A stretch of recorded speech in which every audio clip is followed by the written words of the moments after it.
Hello everyone, my name is Jinjoz and welcome to my Pokemon anime review series.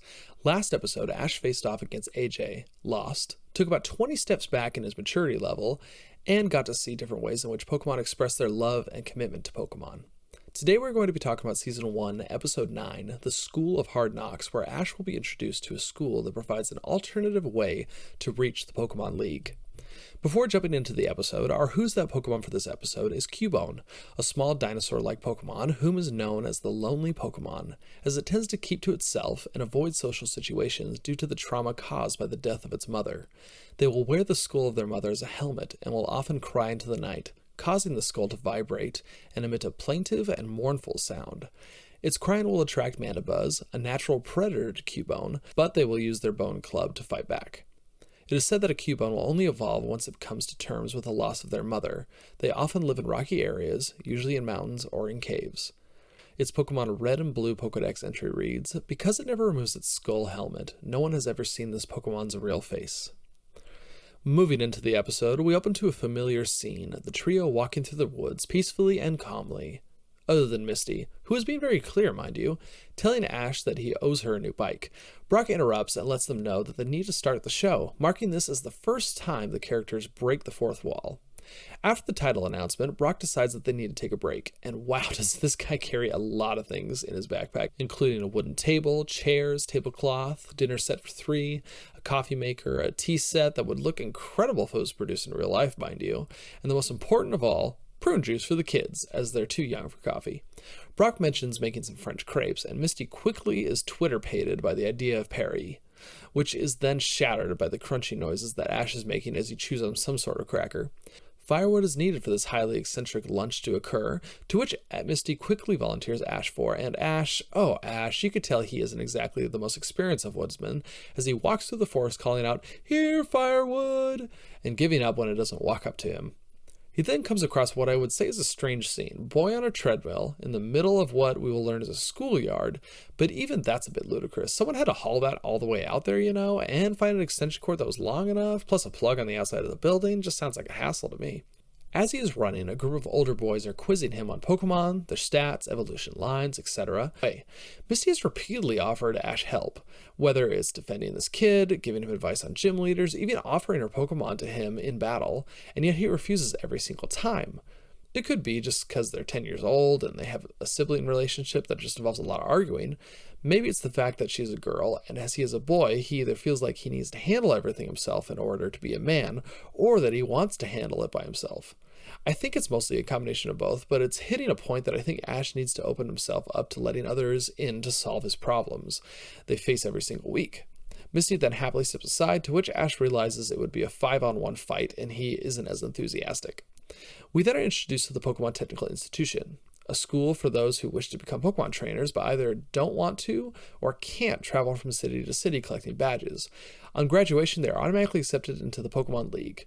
I think this does provide an avenue for Pokemon trainers who aren't able to travel between cities to collect Pokemon badges, and it's simply an alternative route that allows more trainers to participate in the Pokemon League, as everyone has their own strengths and weaknesses. While it comes off as a bit rich and a snobby school for privileged kids, I think this is a great idea. I mean, I would do the traveling personally, because I feel like you would just have so many exciting experiences, but I could potentially see their skill level being on a similar level. Let me know what you think. Would a Pokemon Tech student be on the same level as someone who has traveled across the region to collect badges? My only question is how those students catch their Pokemon. Ash isn't very happy about this, thinking that the study session that Joe just went through is a violation of students' rights, and wants to speak to the student in charge of this study group. Jill pulls out a picture of a very pretty girl, and of course the boys are immediately infatuated with her, while Misty stares daggers at them. First off, why is Joe carrying around a picture of this girl, which was obviously taken without her knowledge? He even states that he likes the way she looks, even though he hates the way she treats him. Second off, it's interesting to see Ash act like Brock, as this doesn't happen very often, possibly ever. And thirdly, when we meet Giselle, it's pretty obvious that she is young, probably of the age of Ash and Misty, while Brock, according to Bulbapedia, is 15, making Giselle the youngest girl he has fallen for. Fun fact about the dub, originally when Brock sees the photo, he states, "I'll look forward to her in 8 years." But it was dubbed into English to "She can violate my rights anytime." Pretty shocked about this. Usually things like this are toned down by quite a bit when they are translated into the US, but this one is amped up in my opinion. A quick comment about Misty treating him rotten and looking worse leads her to stomp off towards the school, looking for a fight as Team Rocket looms on from a nearby hill. But it's not devious schemes on their mind, but the painful memories of them flunking out of this school, with them achieving the lowest scores in the school, or as Meowth likes to put it, the top of the bottom. Always looking for that silver lining, Meowth, I really appreciate it. Moving back inside, the trio and Joe head into a simulation room, which isn't as cool as it sounds in our modern time. It's basically a bunch of oversized Game Boy Colors that the trainers use to basically play Pokemon Red and Blue within the world of Pokemon. So it would be like what Sims is to us. Interesting. Misty is pretty peeved at Joe, thinking that a simulation is the same as a real Pokemon battle, so they reenact the battle he just simulated, Weepinbell versus Starmie, and it doesn't last long, with Starmie using a water gun to knock out Weepinbell. Joe is just flabbergasted, as water Pokemon are weak against grass types, but Giselle makes her entrance, chastising Joe for not understanding that as a gym leader they have much more experience than he does, and is the reason he lost. While Giselle displays her humble attitude, she continues to berate Joe and Misty. Honestly, I can't stand this, I gotta say. Joe is getting a lot of heat from his classmates, so it's understandable why Misty is willing to defend him. Ash and Brock decide to stand on the sideline for this one, as Brock dishes out some wise advice. Giselle and Misty go to battle, and Giselle sends out a Graveler, to which Brock is shocked by, as Rock type is weak against water. Graveler quickly takes care of Starmie, and even shatters the jewel on Starmie, which seems like a pretty serious injury that needs to be taken care of. Now it's Misty's turn to be flabbergasted, and I think it's a little different when Joe lost. When Joe lost, he thought his type advantage would give him a leg up, but he'd lost and learned a lesson from it. When Misty lost, she thought her experience as a gym leader would give her a leg up, but when she lost, it sort of ego deflated her. She realized she isn't all as skilled as she thought she was.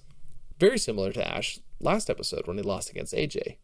They head to Starmie, who is pushed out the window and near the pool, where Jezebel offers a rematch with a different Pokemon, and overall, she's a pretty annoying little brat, flaunting her own skills, berating and putting down others. Overall, just a real rotten person on the inside. Eventually, Ash and Jezebel battle, Pikachu versus Cubone. While it starts out traditional, it does lead pretty quickly to Pikachu stretching its face out to counter Cubone's leer attack. The battle continues with Pikachu getting thoroughly whooped for a while. We do get a comment from Jezebel about Cubone's Boomerang attack being authorized by the Pokemon League, and I think it's interesting to think about that process of approving Pokemon's moves for official battles. Makes me wonder what moves are rejected and how violent those might be. Eventually, Pikachu does turn Cubone's skull backwards, bites its tail, and eventually leading to its own Boomerang hitting itself in the face. Then Team Rocket can't stand by without trying to take some Pokemon, so they pop in with some smoke effects, we get a more traditional theme, and we find out they don't have a plan. They basically walk in, the students throw a bunch of Pokeballs at them, they run off. To wrap it up, Joe decides to head back home and go on a more traditional Pokemon journey. Her and Jezebel are friends, and now he has permission to keep her picture. And the trio head back into the woods, which is where I'll be heading to camp out until I see you next time, where we will see a 3-part episode focused around each of the starter Pokemon in the Kanto region. We're going to be starting with Season 1, Episode 10, Bulbasaur and the Hidden Village. I hope to see you next time, and until then, have a wonderful day.